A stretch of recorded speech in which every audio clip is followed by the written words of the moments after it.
leprat sakrunga yo pala panga prata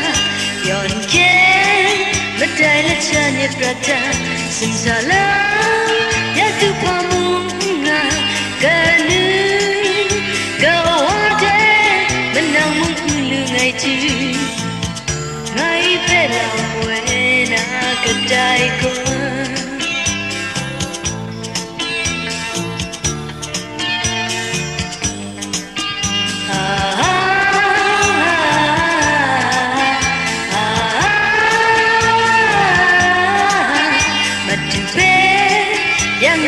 say biểu thị cái ngày về lắm quay anh chỉ rồi ngày về mới san đêm ai thấy sẽ cả nhẹ nhất cho xin sao biểu mà đi nàng thế cha sao không ai tên thà rong nhẹ ở xuân cao thế mà đã nhẹ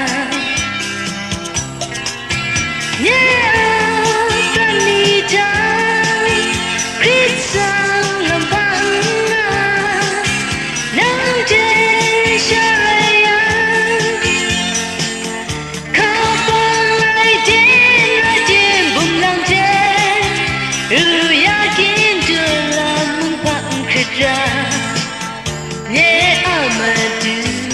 RAI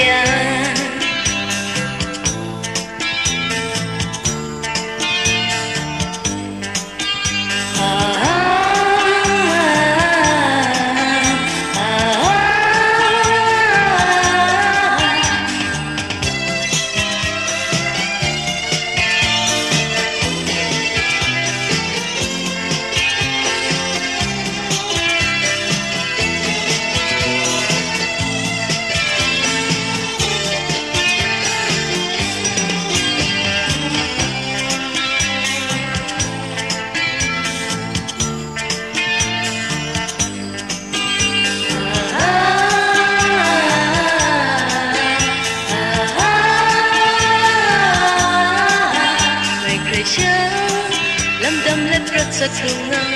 yo pala panga prata yon ke badai la chanye prata simsala ya tu panga kanu gawade menang mulu ngai tu ngai pelam wena kedai ko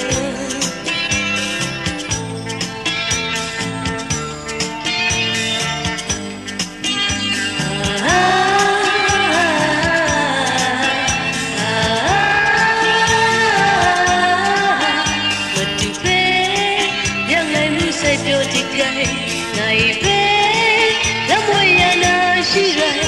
ngày về mới san đêm ai thấy sẽ cả để